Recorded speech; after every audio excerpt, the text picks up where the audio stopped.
Mike, I think this might be our first ever bottled in bond whiskey. Henry McKenna, 10-year-old, bottled in bond. Alright. Welcome back to Brolic Whiskey.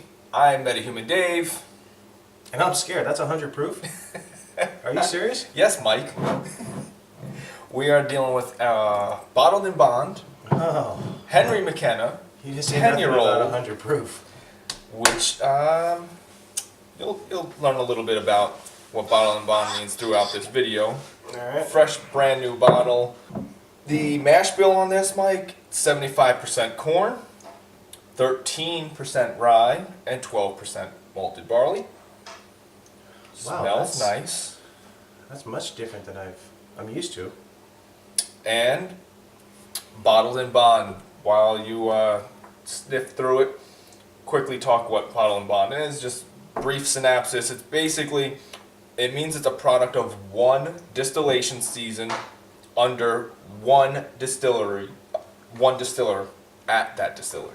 Okay. Meaning, if you and I were both distillers for said distillery, and we both worked on this product, it wouldn't fall under the characteristics of being bottled in bond. Only one of us could touch the product. And it's got to be aged at least a minimum of 4 years Okay. in a federal bonded warehouse, and it has to be bottled at exactly 100 proof.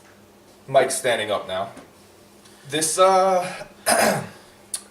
this happens to be the only, to my knowledge, Okay. bottled in bond bottle that ages all the way to 10 years old.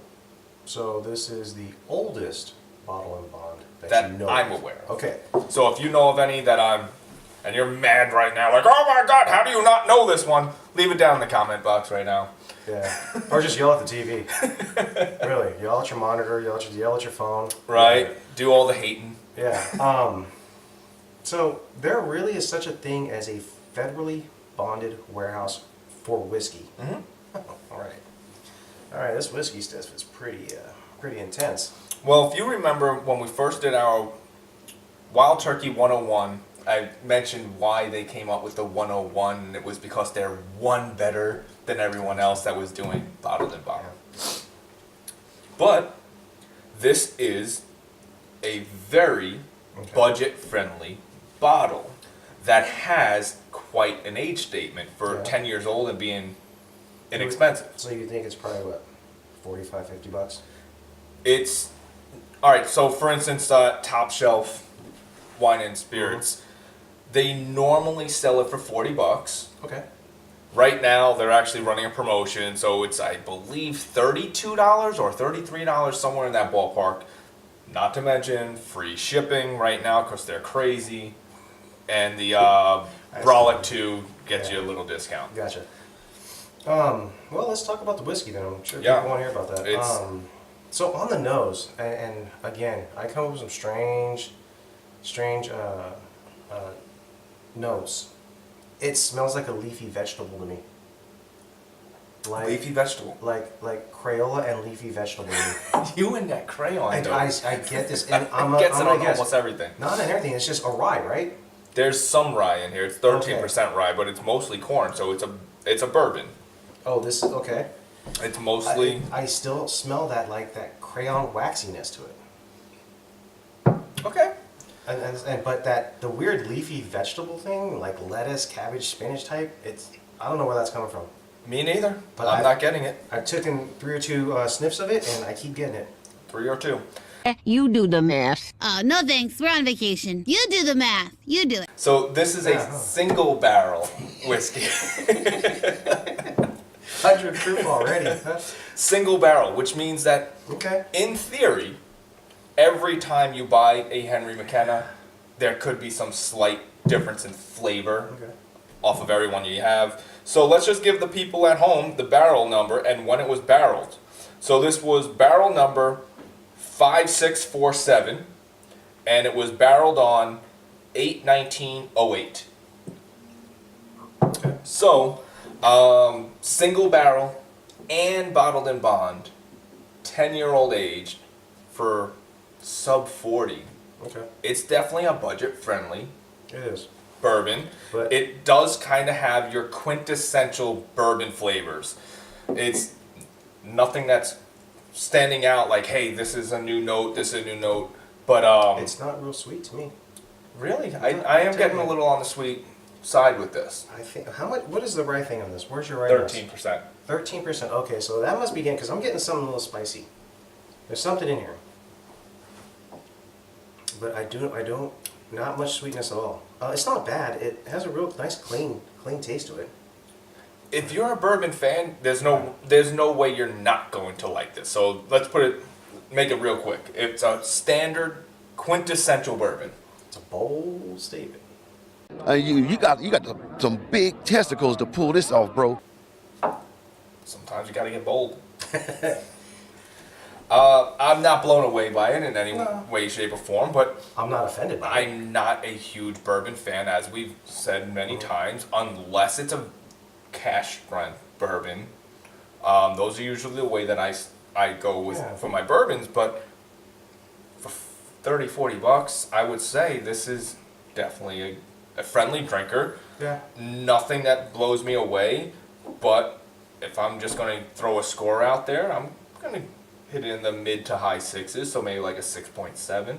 I was close. I was thinking like 6.1, 6.2. Okay. Yeah, it's not offensive at all. It's an easy drinker. Unfortunately for me, I get these notes that really don't appeal to me. Fair enough. Again, That was a good pop. I like that. it tastes really clean. I like that part. It does have a nice duration to it, so there's a little bit of oil in there. Mm-hmm. Yeah, so the flavor doesn't just dissipate right away once you drink it. You get more of it. So, I mean, I think it still deserves a solid 6, even though it's not my cup of tea. Right. But if we throw in the budget friendliness of it as well, I think that's where you're going to see a lot of people buying it. Because think of it this way. At retail price, Weller 12 should be around the same price as this. Now, if I was buying both at retail price, I would definitely go with this first, right? Right now, there's not a secondary market blowing this out of proportion like the Wellers And are. I don't know, because the Weller did taste a little bit immature, right? It didn't taste And that was a like 12-year-old. Yeah, but this one does taste like it has some age to it. Mm-hmm. You know, you can feel it on the tongue. I don't know. That smell? Uh-oh. I know. Coming up with something. What kind of wood is this in? Does it know? What kind of Well, cask? it's bourbon, so it's Okay. got to be a new All right. American oak. Yeah, I smell like some wood. I don't know if you get that, but I'm getting some wood in there. Something natural, like, you know, in a forested area type. That's the smell I'm getting. All right, you set me up, but I'm leaving it alone. All right, with the water, I think it muted this, as we often see with a lot of the whiskeys that we do drink. You and I tend to have a big score drop whenever we dilute the whiskeys down. Yeah, unfortunately. And don't start giving me crap about a drop of water is not dilution and get people like that. Like, it's technically not diluted. Give me crap. I enjoy the crap. So It's breaking the surface tension. it really didn't do the drink much, but I will admit to one thing. It did change the texture for me. It got a little like buttery creamy when you added that water. Yeah, the oiliness went away. Okay. But I do actually get a little oily taste on the mid palate. Okay. So at first, yes, get a little more on the creamy texture, oily taste, and then it does finish with a little of that rye note where it kind of, That's you got nice. a little of that spice on the lingering end tail Yeah. of the palate. I got a lot of it. I got a lot of it on that. I think it brought it out more. But it's just a weird buttery, creamy texture to it. So, Well, I don't know. what are you going to throw at it? I'm dropping it a full point, like a low 5. Okay. You're pretty close to where I was going to go as well. I'm going to go like 5.3. Okay. This is still a good whiskey for the price. All right. Moving on to our third and final way of tasting the whiskey, but due to Johnny Brolic not liking the fact that we were using small ice cubes, he gave us a big ice cube tray. So we're gonna try these out for the first time. Our big square ice cubes that barely fit into our glasses. Hey, you know what? Hey, Johnny Brolic, you're too good for clinking glass. Oh no, mine doesn't fit. Mike, what am I gonna do? Let it melt. Yeah, he's too good for the clinking glasses. Right? Johnny Brolic was complaining about the clinking. I give you guys whiskey, you take my ice cubes. I like this guy. All right. Looks fancy, but it's not technically sitting in the ice, Johnny.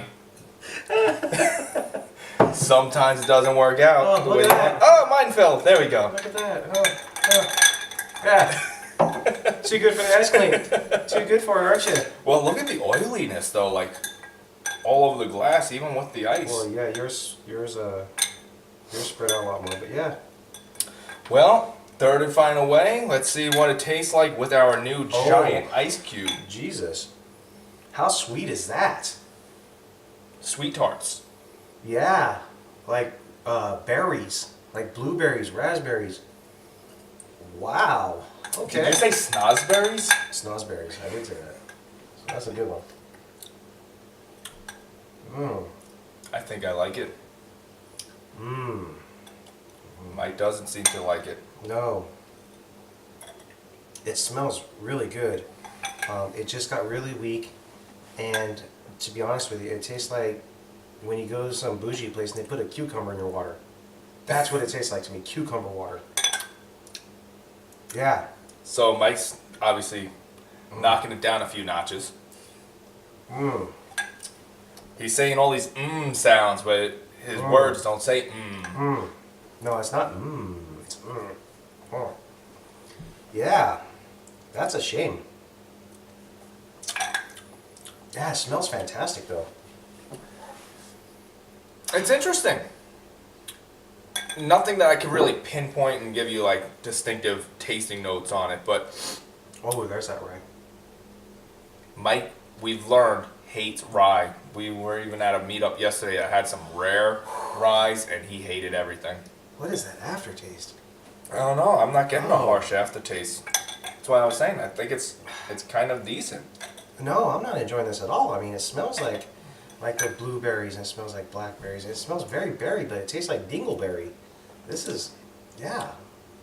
I don't know. I mean, it's not my favorite way of drinking this, but it's not bad. So, as I say sometimes, on a hot summer day, you might want to throw an ice cube into a whiskey. I think this one kind of works. Really? Okay. All right. Well, you know, unfortunately, I'm taking it down to like a 1.8. You guys might not have heard him because he's covering himself, but he said 1.8. Yeah. Well, this is kind of not good. He doesn't like it at all, and I think it's decent, but out of the three ways, my least favorite way. So, taking it down just a little bit, like a 5.1. So, I still think it's decent. All right. I'll let you have it. But, you know, again, going back to the price point, in the $30 to $40 range, 10-year-old whiskey, 100 proof, this is a buy. I definitely say give it a try if you're a bourbon fan. If you're a Scotch fan, you're probably not going to like it no matter what. But bourbon fans, there's nothing that's going to blow you away, but it's a good, decently high proof daily sipper. It's a daily drinker. So while it's on sale, $33 or so at Top Shelf, they're throwing in the free shipping, so Do it. go for it. Do it. In the meantime, if there's any whiskeys you want us to review that we have not reviewed just yet, we love to hear your suggestions, so leave it down in the comment box. If this is your first time watching the video, hit that subscribe button, and of course, make sure you hit the bell icon so you get notified of new uploads, because we upload new videos each and every week. Mike, hit him up with the signature. Chopsticks!